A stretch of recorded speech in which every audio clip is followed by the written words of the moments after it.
Okay. Looks like everything is working. Yep. Great. Sorry if my if my voice is a bit shaky today. I just spent 2.5 hours outside fixing something on my car in -4 degrees. I'm still a bit frozen. I've only been inside for like half an hour. So yeah, Advent of Code Day 7. I realized, so yesterday, after we finished up with this, so for those of you who didn't watch yesterday's stream, I did part 5 and 6 on the same day. And this one, part 2, basically just worked because Nim is fast and my solution was kind of good. But it took a long time to complete. And in a slower language, it probably wouldn't have completed at all. Or it would have completed at some point. And I was talking about what was wrong, what was like what we could have done. And I realized in the shower this morning, actually what the proper solution for this would be. So maybe if we have some time at the end of today, we can go back and have a look at that. But for today, let's do Day 7. Day 7, camel cards. Your all expenses paid trip turns out to be a one-way 5-minute ride in an airship. Oh, cool. At least it's a cool airship. All airships are cool airships. It drops you off. Well, I guess some of them are really, really hot if stuff goes wrong. It drops you off at the edge of a vast desert and descends back to Island. Ah, right, because we are now heading up to Desert Island. Did you bring the parts? You turn around to see an elf completely covered in white clothing, wearing goggles and riding a large camel. Did you bring the parts? She asks again, louder this time. You aren't sure what parts she's looking for. You're here to figure out why the sand stopped.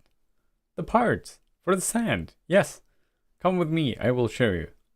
She beckons you onto the camel. After riding a bit across the sands of Desert Island, you can see what look like very large rocks, covering half of the horizon. The elf explains that the rocks are all along the part of Desert Island that is directly above Island, making it hard to even get there. Normally, they use big machines to move the rocks and filter the sand, but the machines have broken down because Desert Island recently stopped receiving the parts they need to fix the machines. You've already assumed it'll be your job to figure out why the parts stopped when she asks if you can help. You agree automatically. Yeah, that's something that sort of is a common theme in these AoC challenges. The elves, they're not very handy. Just like whenever something goes wrong, they just sit around and wait until we can come and help them. Because the journey will take a few days, she offers to teach you the game of camel cards. Camel cards is sort of similar to poker, except it's designed to be easier to play while riding a camel. In camel cards, you get a list of hands, and your goal is to order them based on the strength of each hand. A hand consists of 5 cards, labeled one of A, K, Q, J, T, 9, 8, 7, 6, 5, 4, 3, or 2. The relative strength of each card follows this order, where A is the highest and 2 is the lowest. Every hand is exactly one type. From strongest to weakest, they are 5 of a kind, where all 5 cards have the same label. 4 of a kind, where 4 of the cards have the same label and 1 card has a different label. Full house, where 3 cards have the same label and the remaining 2 cards share a different label. 3 of a kind, where 3 cards have the same label and the remaining 2 cards are each different from any other card in the hand. 2 pairs, where 2 cards share one label, 2 other cards share a second label, and the remaining card has a third label. 1 pair, where 2 cards share one label, and the other 3 cards have a different label from the pair and each other. Right, so just like one pair of aces here. And high card, where all cards' labels are distinct. So just none of them are the same. Hands are primarily ordered based on type. For example, every full house is stronger than any 3 of a kind. If 2 hands have the same type, a second ordering rule takes effect. Start by comparing the first card in each hand. Oh, okay. If these cards are different, the hand with the stronger first card is considered stronger. If the first card in each hand have the same label, however, then move on to considering the second card in each hand. If they differ, the hand with a higher second card wins. Otherwise, continue with the third card in each hand, then the fourth, and then the fifth. So 3-3-3-2 and 2 AAAA are both 4 of a kind hands. The 3-3-3-2 is stronger because its first card is stronger. So this 3 is higher than this 2. So that makes this stronger, even though this is a 4 of a kind of 3s and this is a 4 of a kind of aces. I guess that's the camel simplification part. Not sure why that would make it easier or harder to play on a camel. Similarly, 7-7-8-8-8 and 7-7-7-8-8 are both a full house. 7-7-8-8 is stronger because its third card is stronger. So 7-7, these are equal, but in this hand, this is an 8. Well, this is a 7. So this is the stronger of the 2 hands. Both hands have the same first and second card. Yeah. To play camel cards, you are given a list of hands and their corresponding bid, which is our puzzle input. For example, so just one hand and a bid. This example shows 5 hands. Each hand is followed by its bid amount. Each hand wins an amount equal to its bid multiplied by its rank.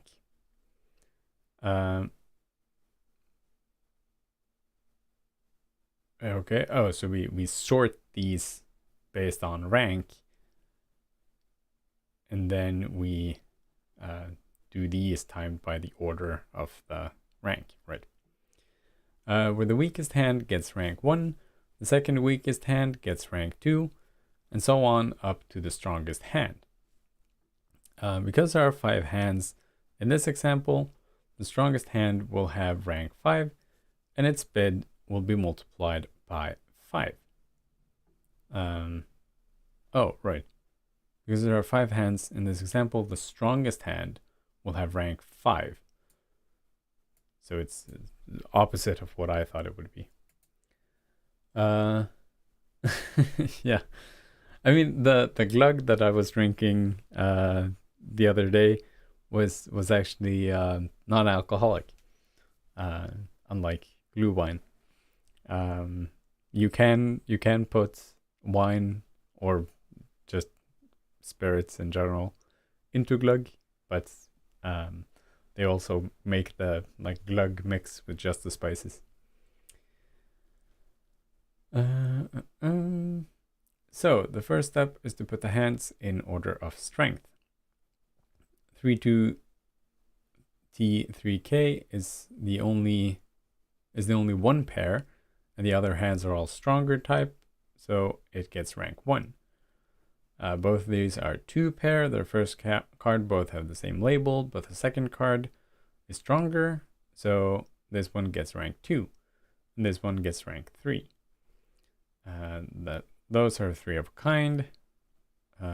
This has a stronger first card, so it gets rank 5, and this gets rank 4. Now, you can determine the total winnings of this set of hands by adding up the result of multiplying each hand's bid with its rank. So the total winnings in this example are 6,440. Find the rank of every hand in your set. What are the total winnings? Right. Pretty interesting. So basically it's a sort with a custom comparison, which is what we're going to be implementing. So if we go look in the, oops, maybe I should specify, in the algorithm package or module in the standard library, it has a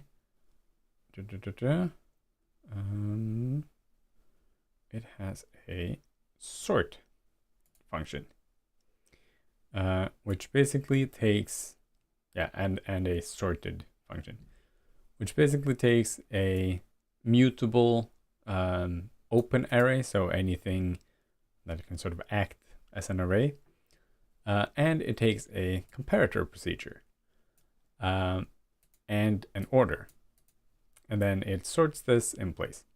The sorted equivalent takes an open array and returns a sequence. So whichever one we want to use. This is a shortcut just using the system compare, but we're going to be using this one, I think.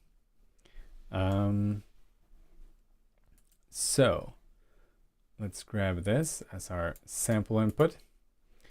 And I'm going to head into a terminal here. We're going to go to projects, advent of code. Should have done this beforehand. So yeah, as always, haven't looked at this. Haven't started doing anything before I started the stream. So the sample input.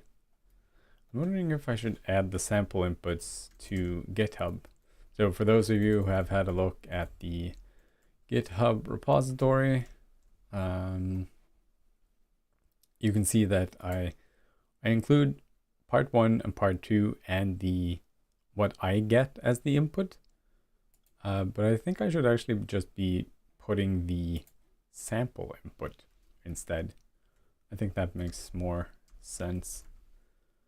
Well, maybe not for those that can run really slow. Anyways, I don't think we're gonna do npeg today. It's a bit of an overkill.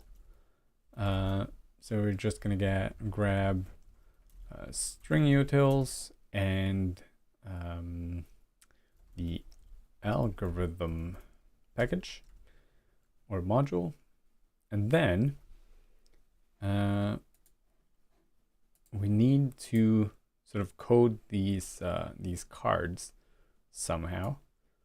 And what I'm gonna do, we are going to create a type called card, which is an enum, and we are going to right, these are numbers.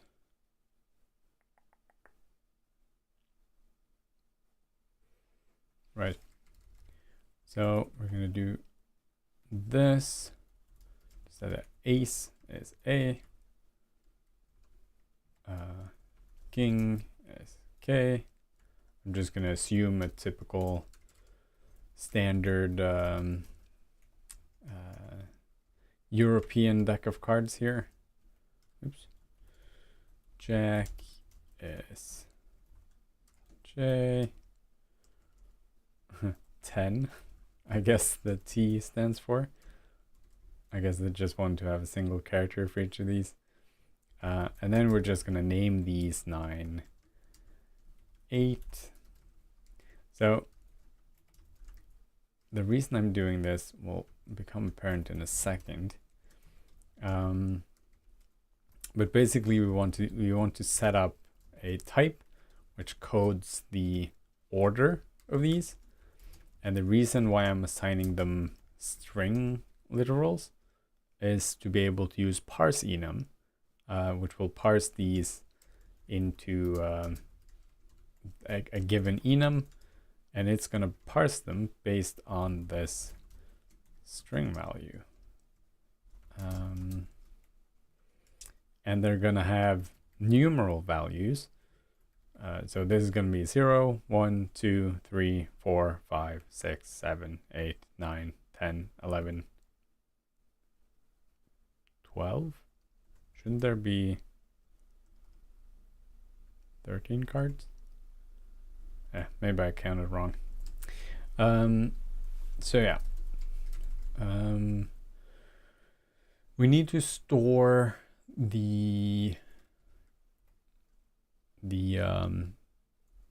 so let's have a game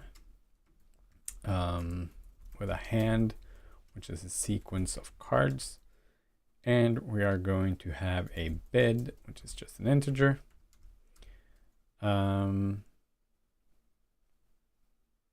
Yeah, because we're gonna have to sort these anyways. So let's set up our games, which is a sequence of game, and then for line in sample input.txt lines. I think in my previous ones, I think I might have done it like this. So lines in the sample input. Nym has universal function call syntax. So you can do this. You could also add these at the end if you wanted to, or you could use command syntax and do this. All of those are equivalent. Of course, it doesn't like that I don't have a body in my line function here, but if we do this, it will be happy. Well, we're not using my imports, and I'm not using this, so happy is a relative term. Of course, it's a programming. It's a program, so it's not happy per se. Right. So we need to let's split these on a space. So let split be line.split white space. So the cards are now stored in split 0 and the number is in split 1. So we are going to add to our games a game where the bid is parse int of split 1. But what is our hand gonna be? So here we are going to, we have to split this up into characters. And then we are going to have to map those characters as, well, the parse enum is going to be mapped over that sequence of characters. Well, sequence of one character long strings. I'm not sure if the sterutils package has anything for that. I know one way we can do this. But I want to see if there is actually something.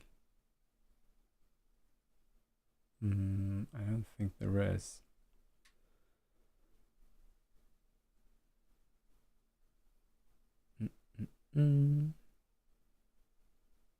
Yeah, come to think of it, I know there's nothing there. So this is something that actually came up recently as a bit of a problem, but strings and sequences in Nim are the same. They're the same sort of data type under the hood. So, oh wait, parse enum.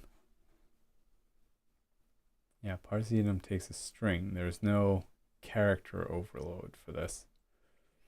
Yeah, we can still do this. So I can cast to a sequence of char, so a character, this split 0. That is a valid thing to do in Nim for now. Arak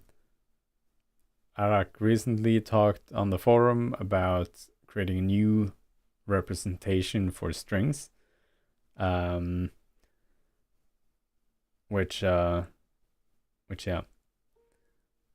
Ooh. PMunch fan club one.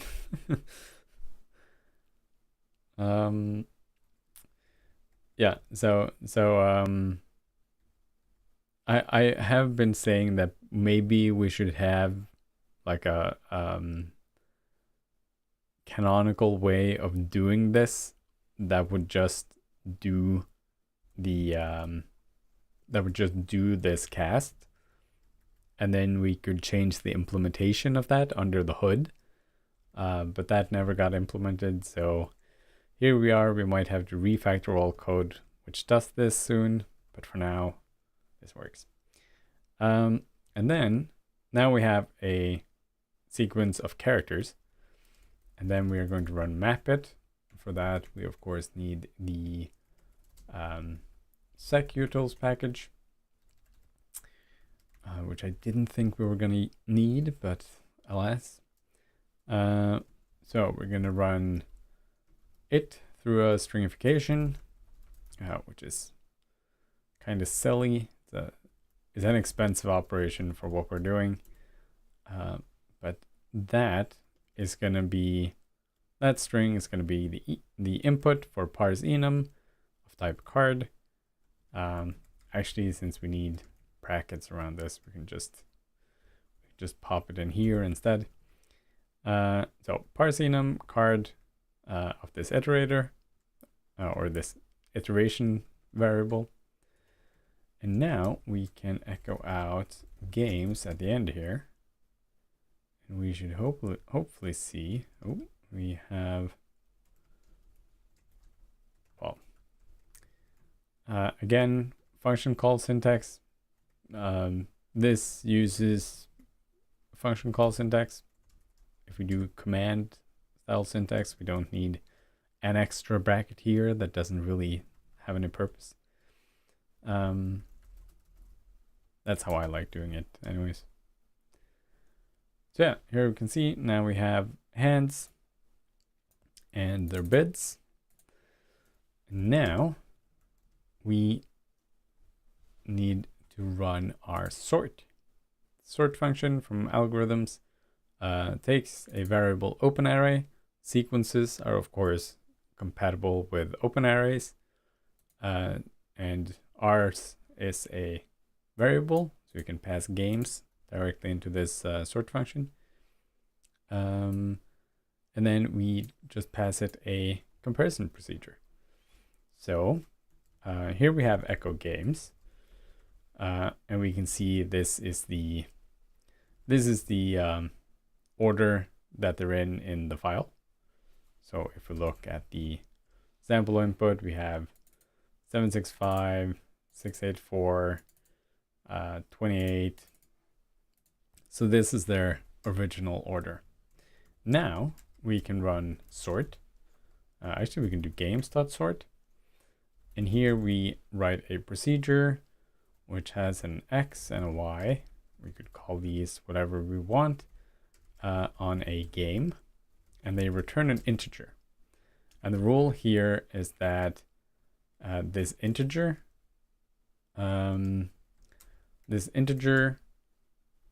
is, I think it says here in the manual as well, not in that one. Does it say?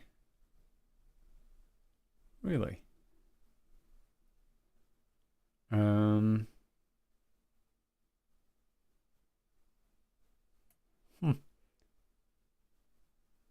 sure it used to say somewhere. Ah, no. Well, that's super annoying. Why doesn't it tell us the... That's so weird.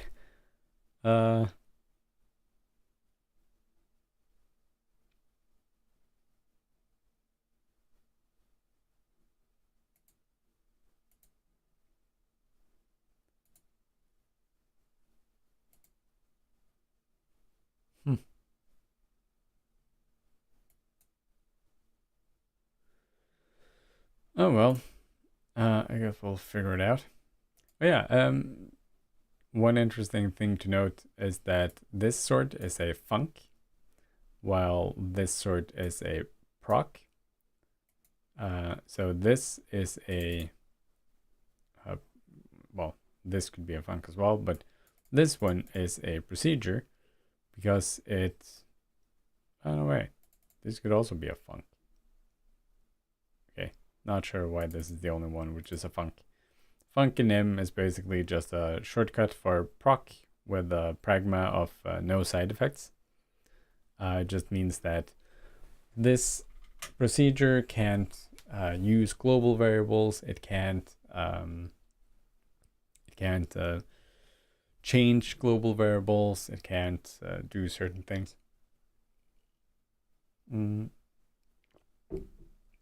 Which is a useful restriction.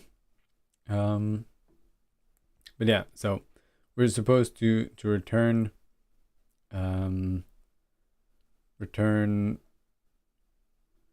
think it is 0 for equals, and then -1 if it's, or negative if it's smaller than, and positive if it's larger than. Actually, let's see if, yeah, that's not a, it's not a link to anything.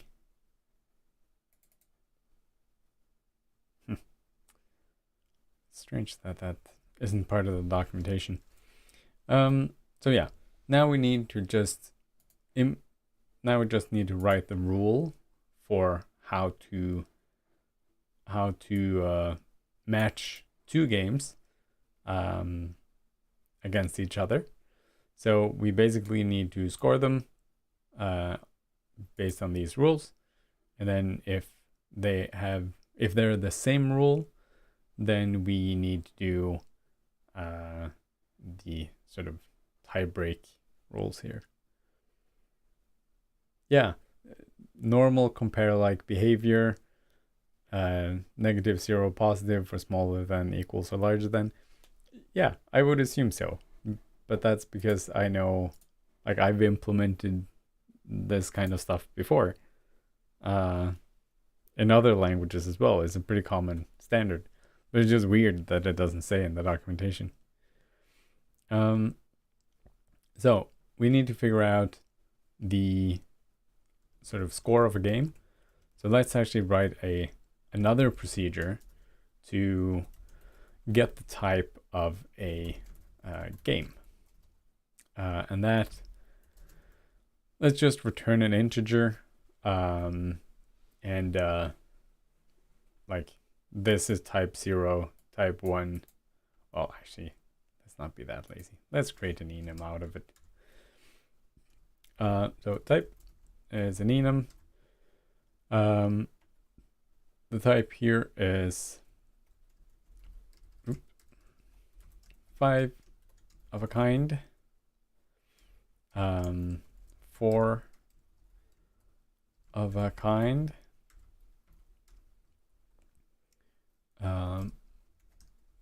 full house, 3 of a kind, 2 pair, 1 pair, and high card.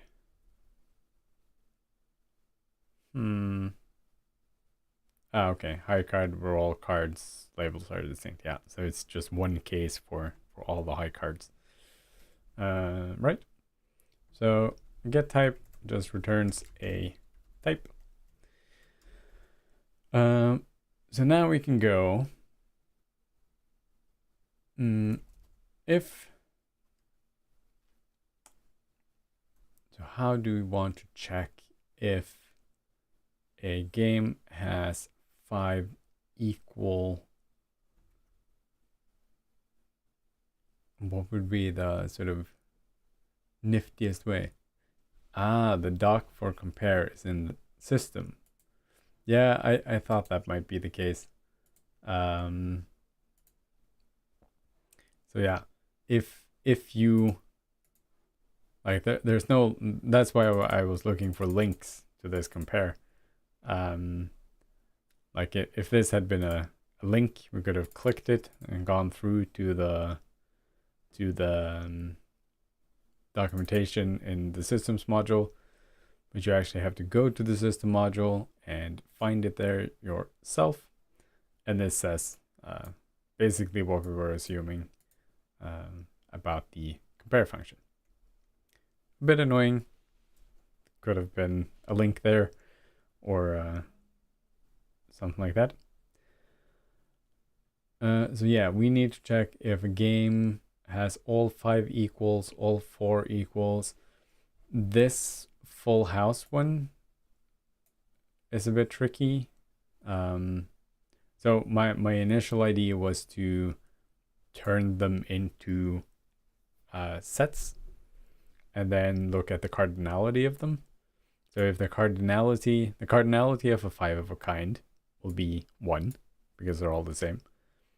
The cardinality of a 4 of a kind would be 2 because there are only 2 distinct ones. But a full house would also be 2. This, of course, would then be 3. This would also be 3.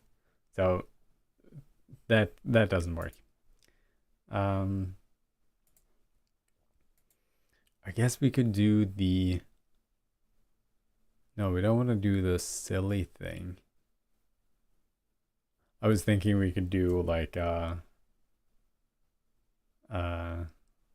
just say game dot hand 0 equals, but that would work for the first one, but it would get really wonky for the second one.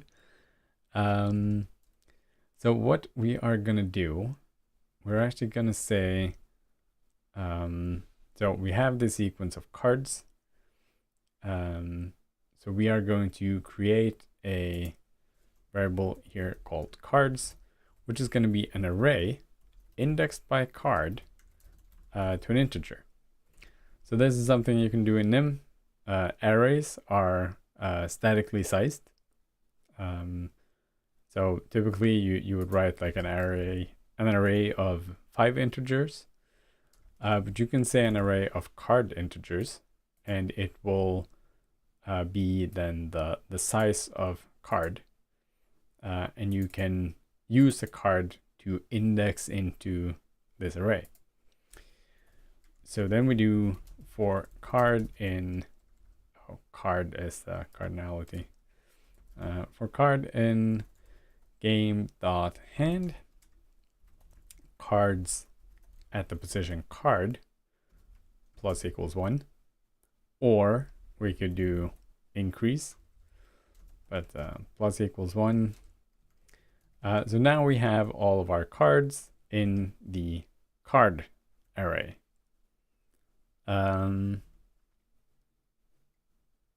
Does that actually help us?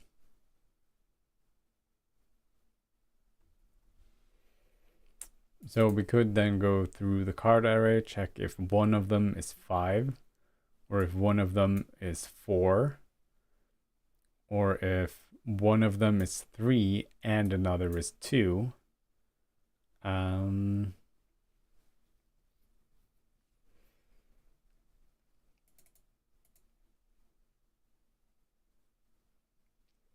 So we want to grab the values and look at the one with the highest value. If the highest value is 5, if the highest value is 4, if the highest value is 3, then we also need to check the next one if it's 2. Yeah, let's do that. So we're going to do cards.sort. That would just use the standard sort. So if you now echo out cards, in this, I'm going to do, let's not do that just yet. We are going to echo out games 0 dot get type. Well, it doesn't return a type yet, but let's see what this spits out. Right, so that spits out this. It's the opposite order that I wanted them in, but that's fine. And it returns 5 of a kind, which is maybe a bit confusing, but the default when you have a return type in them, as with all variables, it will be zeroed out, and the 0 value of this return type is 5 of a kind. So typically what you would do is you would have in your enum a field here. If you need it, if you need to differentiate this scenario, you would have a field there for the 0 value. But we're not gonna, we don't need that here. So we can now check if cards, the last character in, or the last number in cards is 5. Or actually, we can run a case statement on the value of the last card, or the last count of cards in this array. If it is 5, then we say 5 of a kind. If it's 4, then we return 4 of a kind. If it's 3, so if the highest one is 3, we can be either in this case of a full house or in this case. So we need to look at the second smallest one. So if cards at the second to last position is 2, then we have a full house. Otherwise, we have a 3 of a kind. In the case we have 2 for the highest one, then we have either 2 pair or 1 pair. So if cards at the second to last position is 2, then we have 2 pair. Otherwise, we have 1 pair. And in any other case, we have high card. And if I now remove this echo statement, something fun is going to happen. In them, we have a concept called implicit return. I wrote an article about this on my website quite a while ago, which goes into more detail about this. So if you go and click through to tips and tricks with implicit return in them, you can see what's going on here. But the basic thing is that so procedures, you can do three things. We can use an explicit return. That is useful if you need to break the program flow. This works like in any other language. It immediately returns something. We can use implicit return through the result variable. I think we've seen that in some of the other days.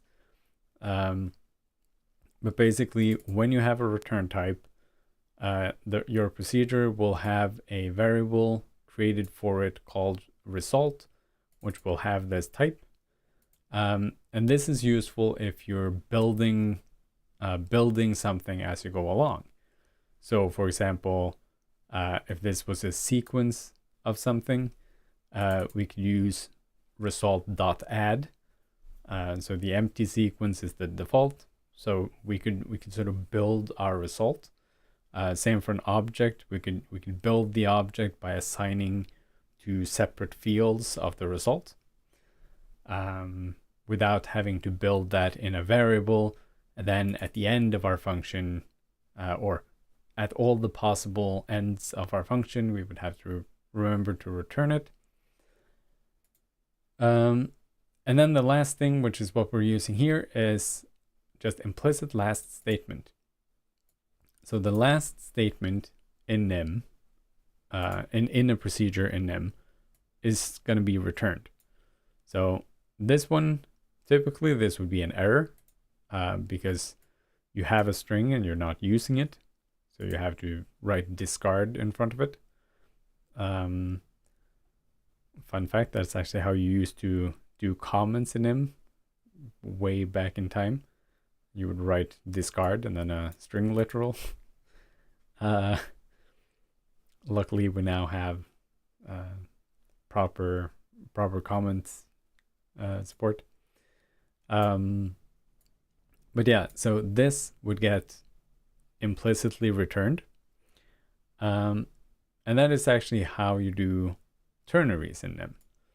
So a ternary from C, you might have seen, you do this question mark colon thing. In nim, it's just a normal if statement with a value and then another value, and they are implicitly returned.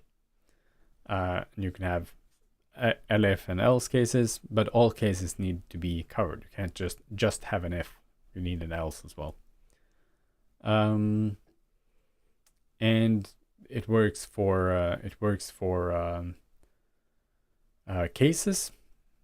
So here we can see we assign z to a case, and it would be assigned to what we have here. And this is what we're doing in our code here.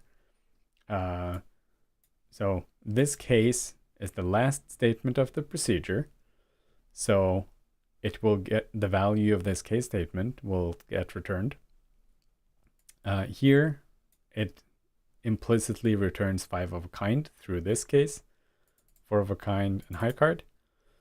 And in these two cases, it looks at, or it returns the value of this ternary statement, which also just implicitly returns these two. So here we have sort of 3 layers of implicit return. Not all cases are covered. Oh, it didn't like the indentation of my if statements, it seems. I could wrap them in, we could wrap them in these. Nim, basically, it doesn't like having, oops, I had page up. Nim just doesn't like to have sort of one colon here introducing a new scope and then another one here. It gets a bit confused. So we could have wrapped them in parentheses as well. So whichever one you like. But yeah, as we can see, this works.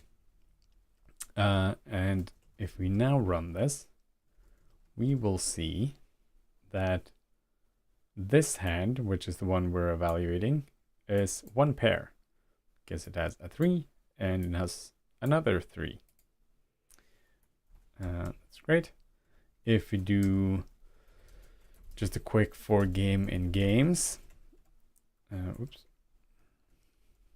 we can echo out the game and maybe a colon, and then actually game.hand maybe, and then a game.getType. This should give us a nice output. So this one is one pair. This is 3 of a kind. That looks right. This is 2 pairs, yes. This is also 2 pairs, correct. And this is also a 3 of a kind.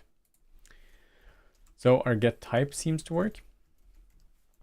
And now we should have all we need to write our sort procedure. So if x dot well, we need to do our compare and our return. So if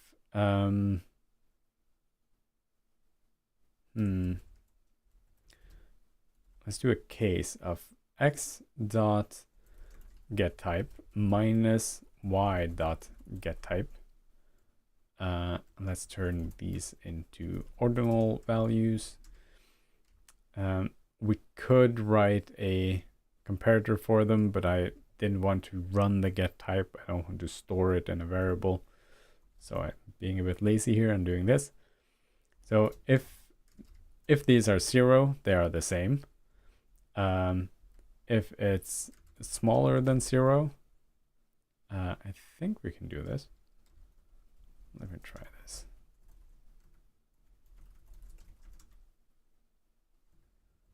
No, I did not like that. I mean, we could do int dot low all the way to 0. That works.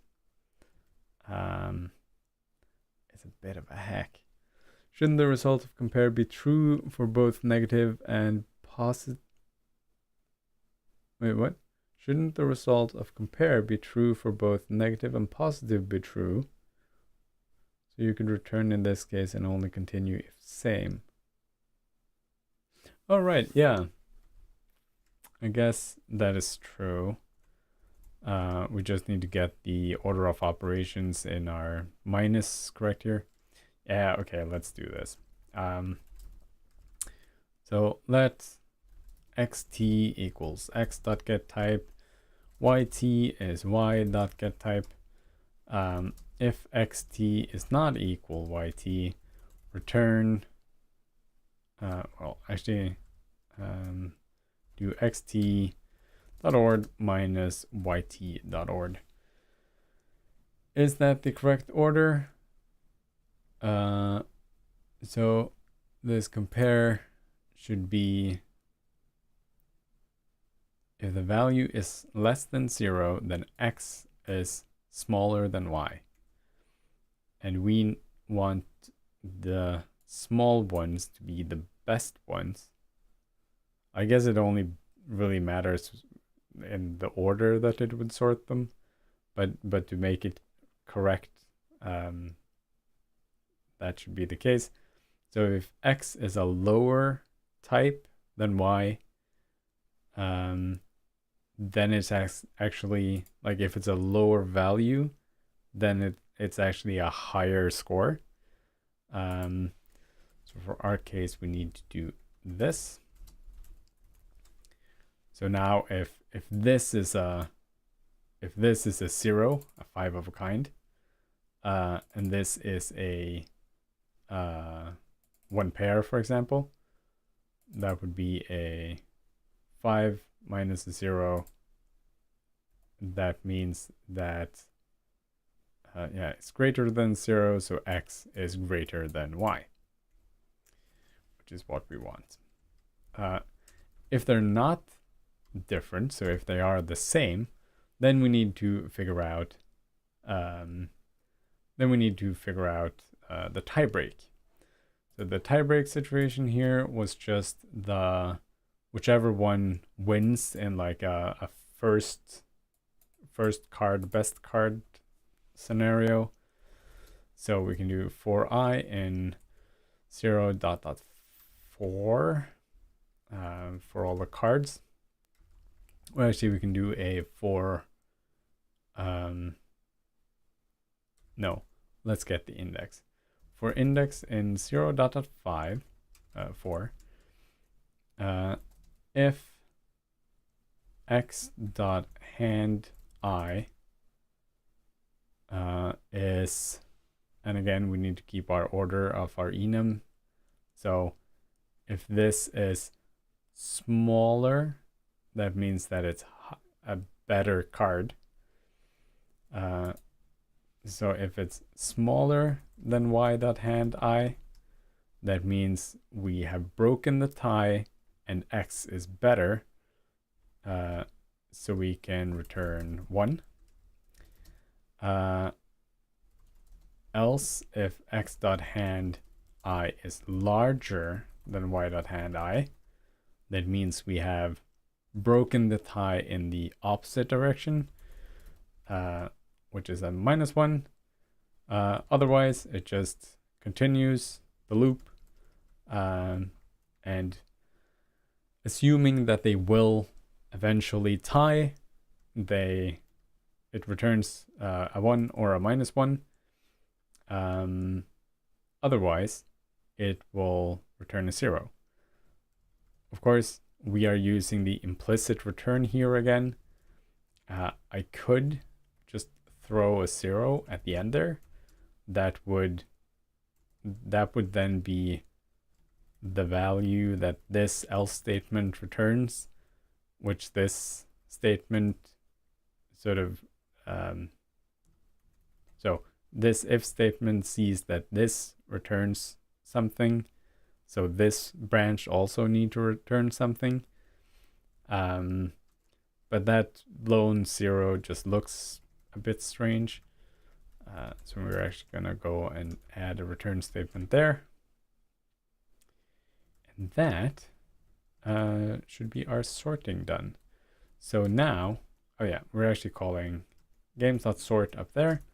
So if we now look at our games, they should be sorted in some, oh, bumped the mic. They should be sorted in some order. They should no longer be in this order. And it seems like it's sorting them sort of opposite of in ascending order. So the further we go in, the better they are, which is actually what we want, because we want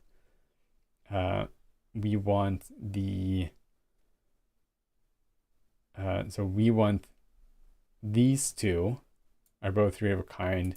This one has a stronger first card, so it gets rank 5. So the index in this is now rank -1, because we are 1 indexed and not 0 indexed. And we can see that this one is in fact the highest ranked one.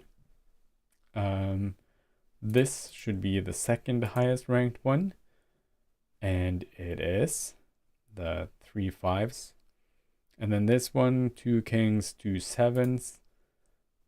2 kings and 2 7s are both 2 pair, but this one is stronger.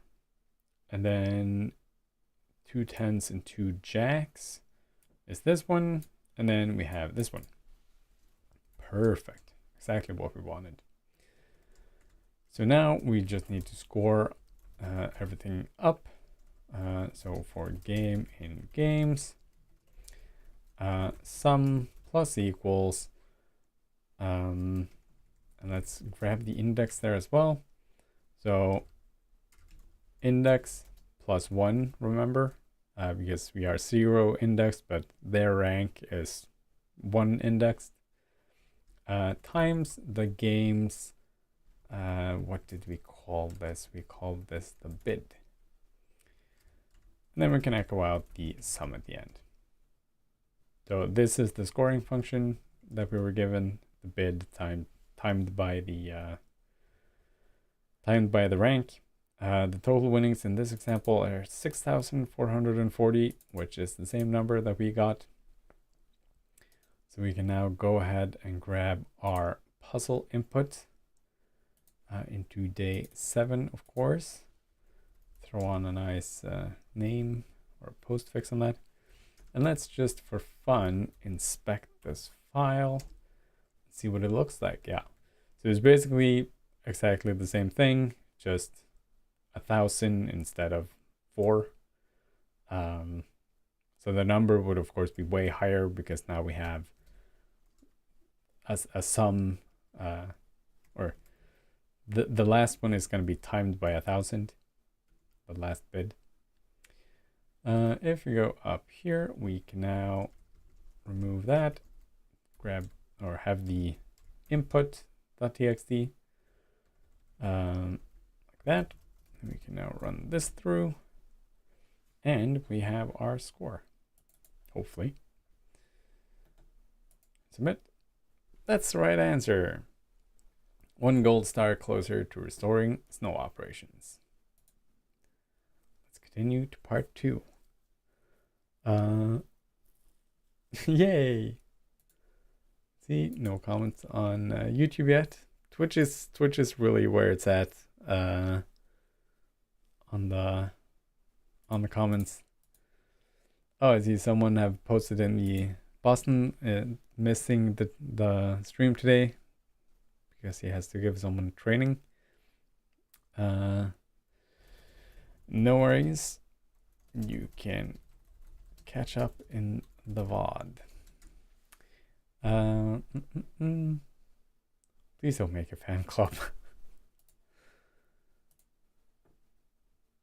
I'm not doing this for the fame. Right. Part 2. To make things a little more interesting, the elf introduces one additional rule. Because of course they do. Now, jack cards, or J cards, are jokers, not jacks. Wild cards that can act like whatever card would make the hand the strongest type possible. To balance this, J cards are now the weakest individual cards, weaker even than 2. The other cards stay in the same order. Wait, oh, they're the weakest in the tiebreak score, I guess. The other cards stay in the same order. So this is our new order for the tiebreak rule. J cards can pretend to be whatever card is best for the purpose of determining hand type. So this queen 2 with 2 of these is now considered a 4 of a kind. However, for the purpose of breaking ties between 2 hands of the same type, this joker is always treated as joker, not the card it's pretending to be. So this hand of 3 kings, or 4, so 4 of a kind of kings, is weaker than this 4 of a kind of queens, because this joker is weaker than the actual queen, even though here it's posing as a king. Now the above example goes very differently. This one is still only 1 pair, it doesn't contain any jokers, so its strength doesn't increase. This is now the only 2 pair, making it the second weakest hand. This, and this are now all 4 of a kind. So this one becomes a 4 of a kind in 5s. This one becomes a 4 of a kind in 10s. And this is a 4 of a kind in queens. Yeah, this gets rank 3. This gets rank 4. And this gets rank 5. With the new joker rule, the total winnings in this example are this thing. Using the new joker rule, find the rank of every hand in your set. What are the new total winnings? Right, that certainly mixes things up a bit, but I think we are good with our day 1 solution. The only thing is that, so I'm thinking yeah, let's crack on with this. Nope. And let's open this part 2. So we now need to move our jack down to the bottom position for the tiebreak situation. That can stay the same. All of this can stay the same. This can now be a go back to the sample input. This parse enum part should still work just fine. But the get type needs to go a bit differently. So what we could do, we can now sort of extract the jokers out. So let's say that jokers is cards at the joker position, and cards at the joker position is set to 0, and then cards at the highest position gets added the jokers. But the only thing I'm worried about is this full house situation. So if we have 2 pairs, it would add to one of them and create a full house. That's fine. But in the situation where you have 1 pair, like if this T was a joker,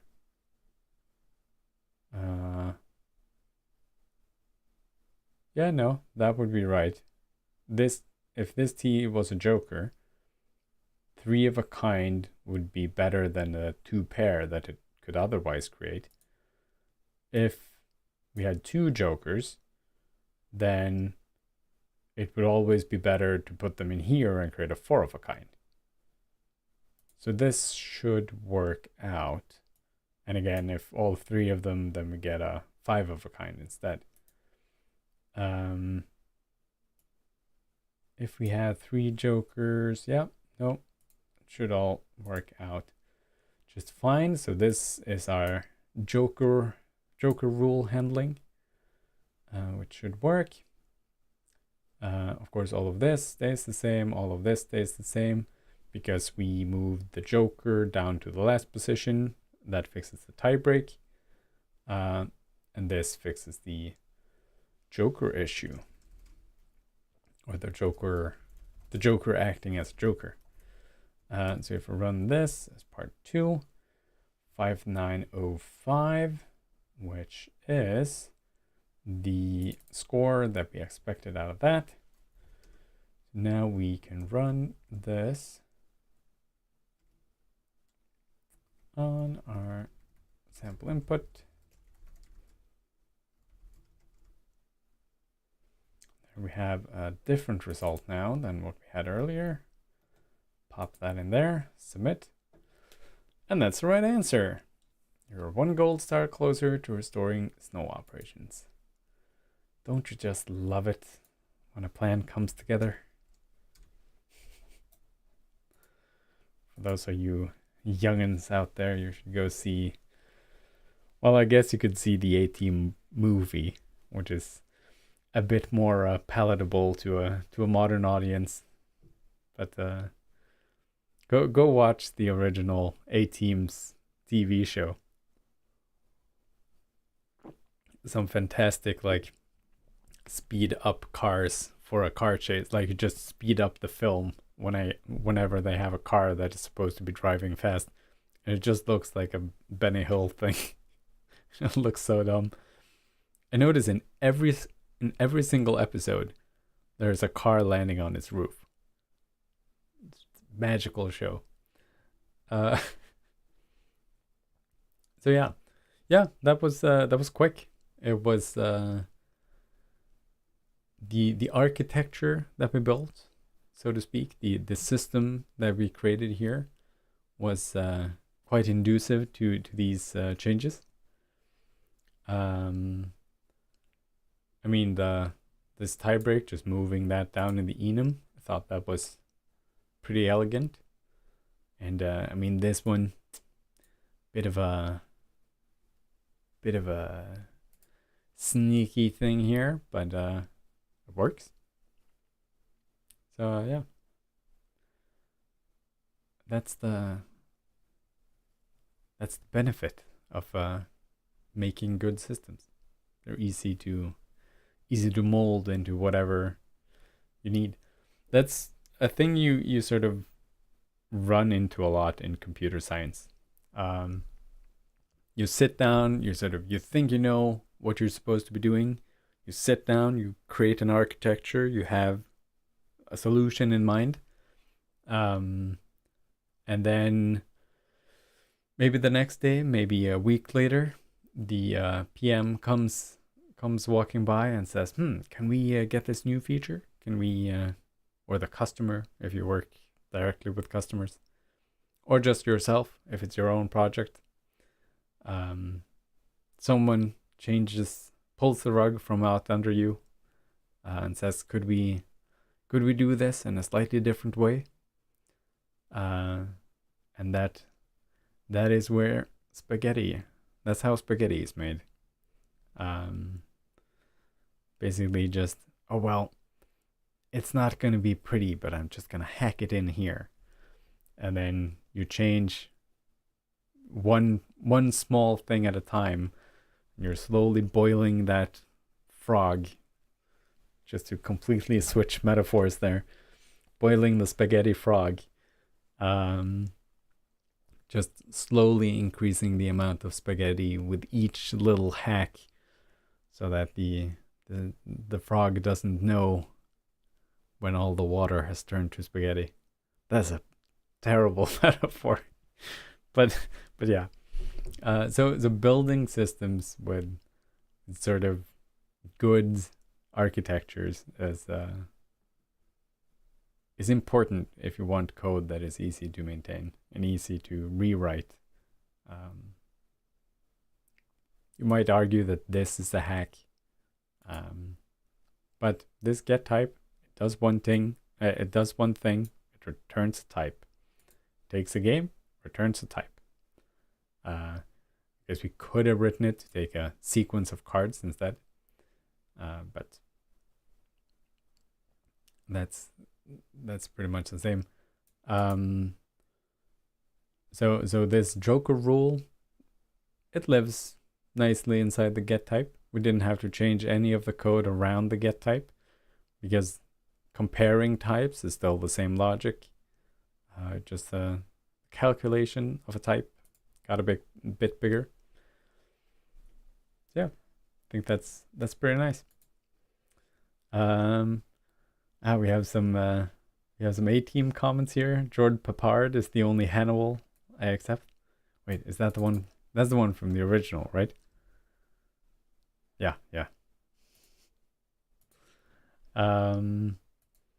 Did the all jokers trip you up? This was my gotcha today. Wait, all jokers? Where did it say all jokers? It doesn't say all jokers anywhere. Oh, all jokers. A hand can be all jokers. Well, I actually didn't think about that. What would happen in our case is that the Joker's counter here would be 5. It would basically just, the sort wouldn't do anything. It would then just add all the Jokers to any random number. But that still works out. Like, it would be a 5 of a kind, but since the tie break is based on the value of the Joker and not the value it gets, that means that this logic would handle that just fine. I'm not sure. Let's see if I have a case with all Jokers. Yeah, we do. So yeah, it just gets assigned to a random card. Well, I guess it would be assigned to the. It would actually be assigned to the Joker, I think. Funnily enough, take all the Jokers out and then put all the Jokers back in. But since we're adding them to the last one, this just then sees that we have five Jokers, and then it returns 5 of a kind.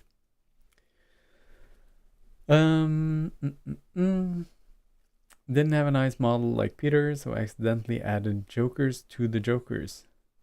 Oh yeah, well, that's what this code would probably do. I don't think this sort changes anything when they are all zeros, because we have nulled out the Jokers. So this would just add them back to the Jokers type. but it doesn't matter because we only look at the number. And this number is 5, this number becomes 5, this number becomes 5, and 5 is a 5 of a kind. And then again, we're comparing the hand and the Joker. The Joker would then be a weak card. Yeah, but I removed the Jokers at the end. Oh, wait, what?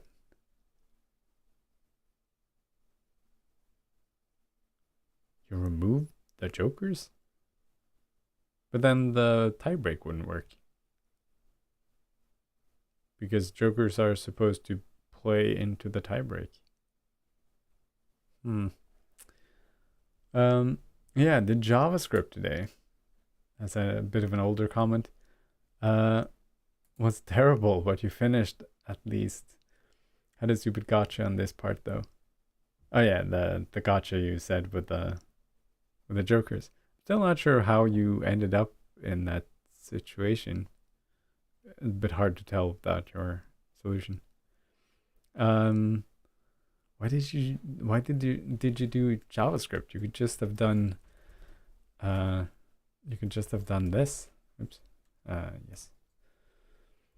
And we would have gotten out a JavaScript file, which we could then, I think I have Node installed. Can I do this? Ooh, did not like that. Oh, when compiling to JavaScript, I think we need to specifically target Node. How do I do that? Is it OS Node? That just makes sense. Do I need Node.js? I don't typically build for JavaScript. Is this a bug in them, or am I doing something wrong? Wait.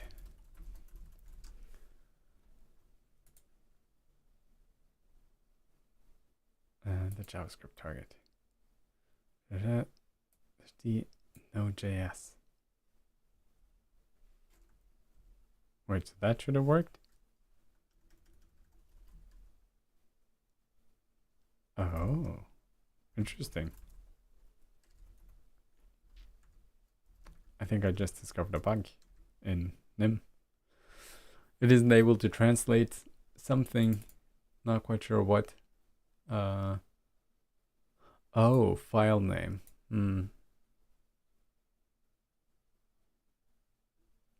Dot length. Yeah, file open is not defined. So basically it just doesn't like the lines operator because it can't read this file properly.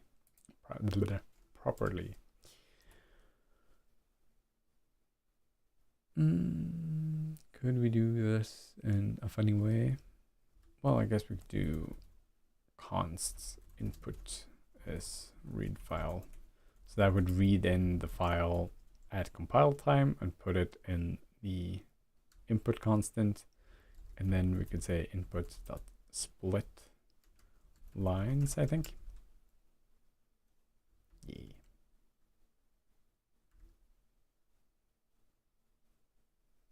Ooh, something else. Index out of bounds. The container is empty. It doesn't like being compiled to JavaScript. That's a bit annoying.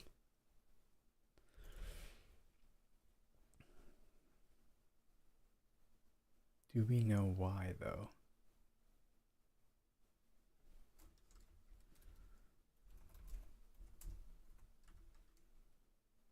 I mean, this was never written to work with JavaScript, but it kind of should just work. Yeah, there. This is our input file.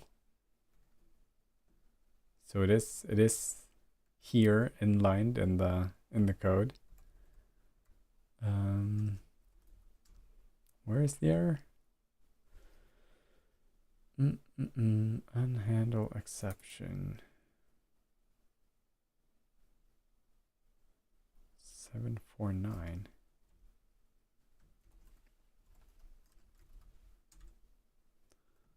So it throws an error there. Ah, that's just the unhandled exception. That's no fun. Where does it actually raise the check index? It was an index out of bounds. Yeah, I guess it's told us that already. Oh yeah, here it says part 2, the name 36. Let's see what's at line 36. Ah, I guess it doesn't like this cast. So in JavaScript, this string would be a JavaScript string, which you can't cast like this. So we would have to do something else, unfortunately. Yeah, but that is because we're using low level features. I won't hold that against Nim. And let's remove this constant so we don't bake the file, the input file into our binary here when we compile to C. Yeah, that still works. Okay. Let's see. Oh, we have some comments on YouTube as well. The usual crowd, it seems. Congratulations. Well, thank you. Nice ended up using sets to solve this. Maybe not the most elegant, but bloody fast. A-team physics, yeah. The A-team, yeah. Again, fantastic show. You ended up using sets. Yeah, I discussed using sets at the beginning. Did you do the thing I was talking about in the beginning where, so to figure these out, you turn the cards into a set? Or maybe you just parse, well, you couldn't parse them into a set directly because you still need their counts. So you get the cards in here and then you do a set and then you say if it has a cardinality of 1, then they're all the same. Cardinality of 2, that's a 4 of a kind or a 3 plus 2. All right. Your solution is on Reddit. Wait, are people still on Reddit? I spent a lot of time on Reddit before. Yeah, I think I have posted since this, but we went dark for 2 days and I sort of stopped using Reddit because Reddit is fun. The app I was using stopped working, and as a sort of protest, I sort of didn't go to Reddit for months. But I am doing some stuff here now.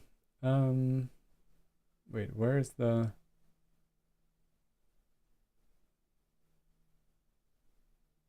There is no Reddit thread for Advent of Code.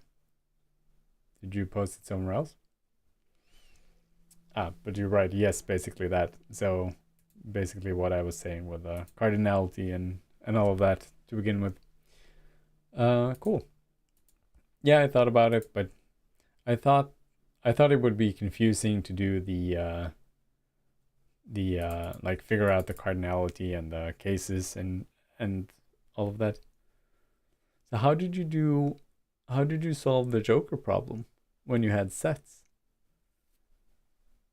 Because that would throw your cardinality scores.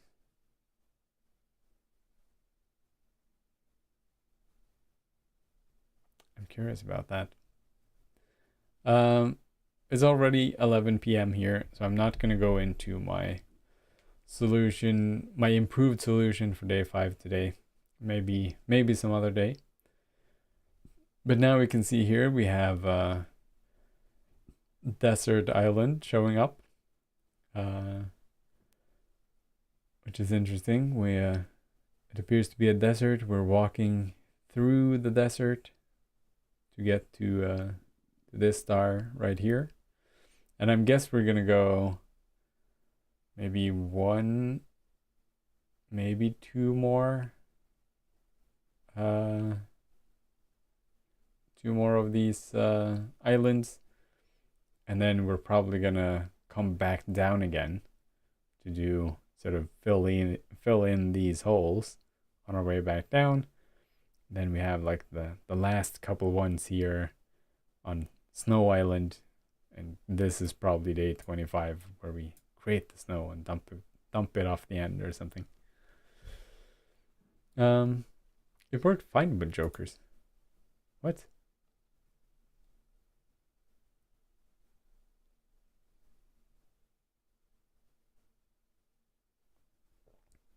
How did it work fine with jokers? Because let's say you have all aces and one joker, then you have a cardinality of 2. So then you just check if you have jokers and then sort of decrease your cardinality. Guess that would work. Right. That was all from me today, I think. I'm gonna be heading off to bed soon. I'm starting to heat up after spending a couple of hours outside fixing my car. But I think I'm gonna go grab a warm cup of tea or something before I go to bed.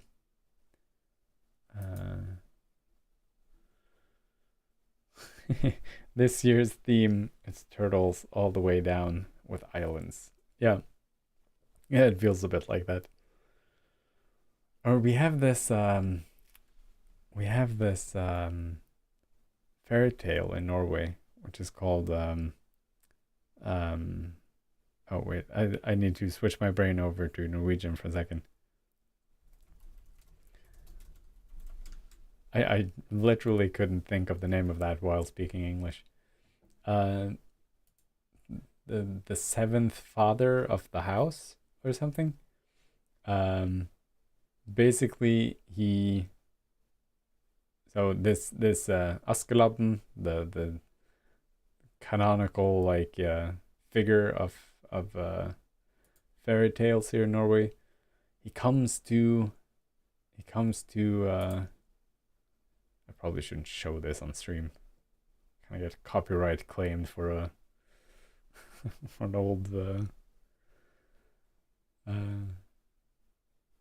old show?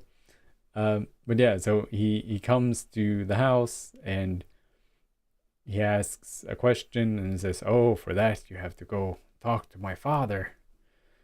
And then he goes and talks to the father, and no, oh, for that question you have to talk to my father. And then he goes through 7 fathers, and the last one is so old and frail that they've put him in a horn on the wall. And it feels a bit like that with these islands. For every island we come to, they say, "Oh, for that you have to go to the other island." Yeah, Caprino's son. Not Capri-Sun, Caprino. Ivo Caprino was the guy who made this animated version, the good old animated version. You're not that old. Haha. Yeah, no, I'm not a 7th generation old man hanging in a horn. I guess if you make a fan club for me, then have t-shirts with me and a horn. Yeah, as I said, that's it for today. Solutions, as always, are going to be on GitHub. You can find them live. I'm going to push them after the stream. You can find them here. Here you also have a link to all the YouTube channels. And Oh no, not to all the YouTube channels, to all the YouTube videos, the recordings of the videos. So you can go, if you missed the day, you can go and watch the solutions there. And if you want to be here and chat for the next stream, then you can subscribe on YouTube, or I guess it's called subscribing on Twitch as well. And you will probably get some kind of notification when I start streaming. I try to stream about 8 p.m. Local Norway time, which is GMT +1 at the moment, I think.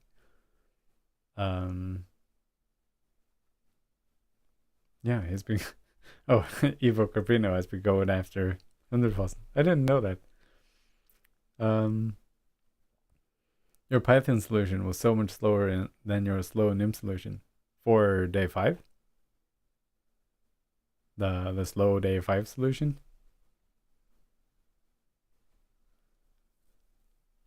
How long did it take to? Did you code it pretty much the same way?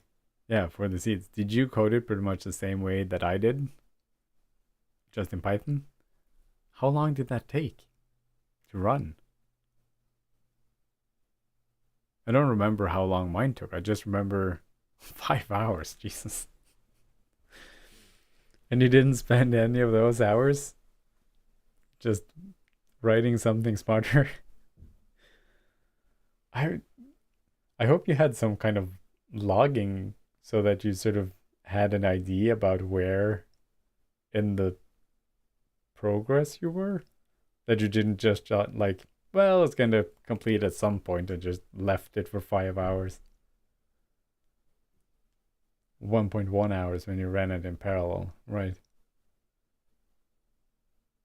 Well, I guess works is a relative term there.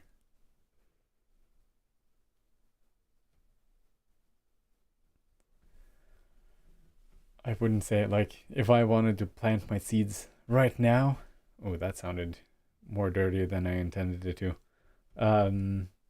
If I wanted to have the solution right now, waiting 5 hours is yeah, you weren't motivated to write more Python. I can see that. Just do them in NIM. Even the dumb solutions are fast. Unless you do the kind of dumb solution that I was talking about yesterday, which wouldn't be fast in NIM. I don't think they would be fast in Python either. Well, Python strings are immutable, so they might be smarter about sharing memory. New language every day. Interesting. Do you have a plan? Do you have 25 languages laid out?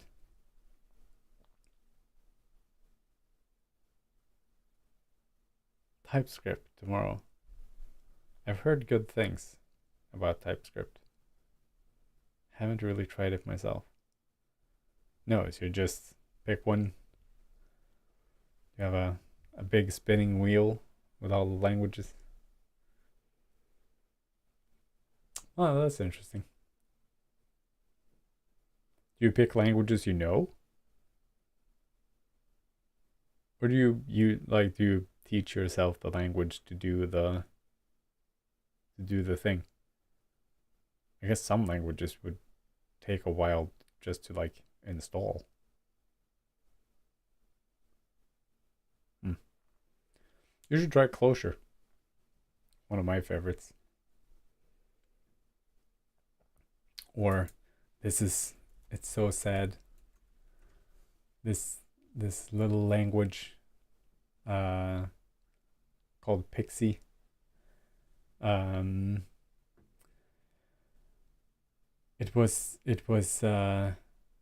It's a really nice language. It's surprisingly fast, and it just sort of got abandoned by the creator. I don't think he died or anything. He just got busy with work and stopped working on it. But it's a crazy thing. So it looks like Closure, which is why I was interested. It's written in RPython. It has a garbage collection and an amazingly fast tracing just-in-time. Just-in-time.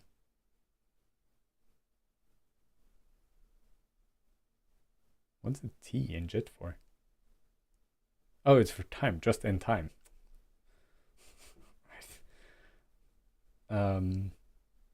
Yeah, so basically it doesn't require the JVM, which is one of the biggest pain points with Closure for me, because it takes so long to run. But yeah, it's super fast. Looks like Closure, and I really wish that Timothy Baldridge could spend more time on this language. I wonder what he's up to.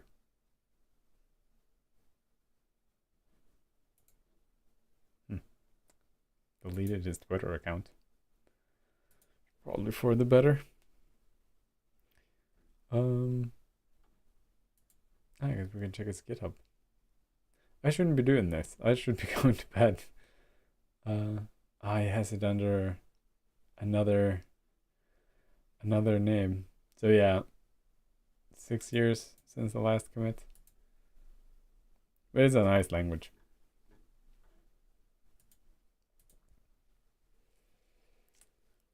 If you want a weird language, you could do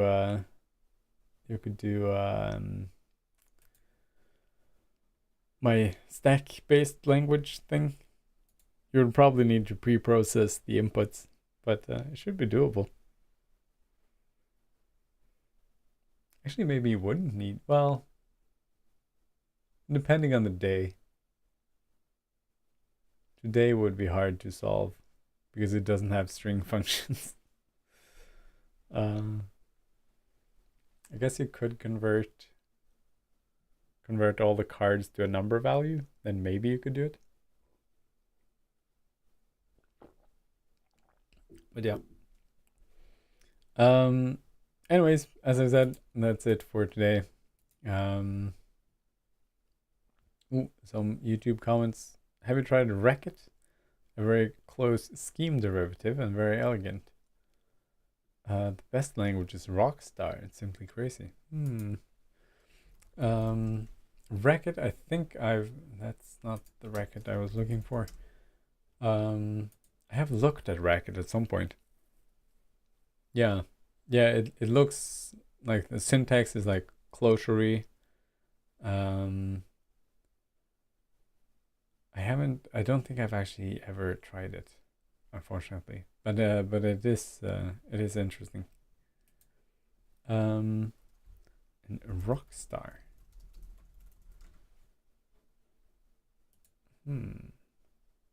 Introducing Rockstar. Rockstar is a computer language designed for creating programs that are also hair metal power ballads.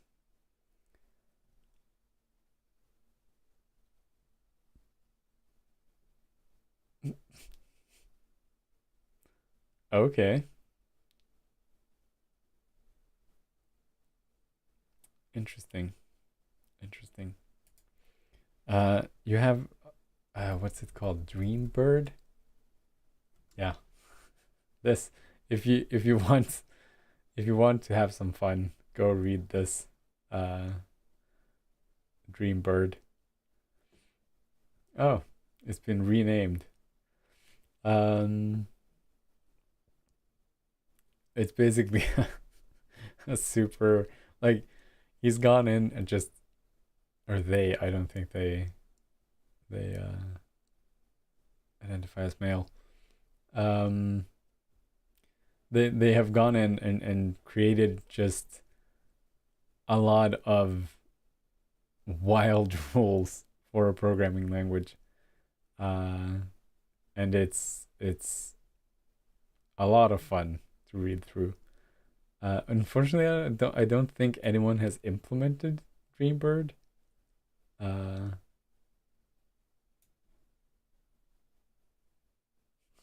yeah. So yeah.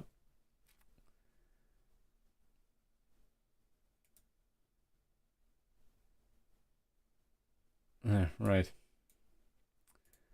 I would love for this to for someone to write an actual compiler or something for this. Right. As I said, I'm heading off.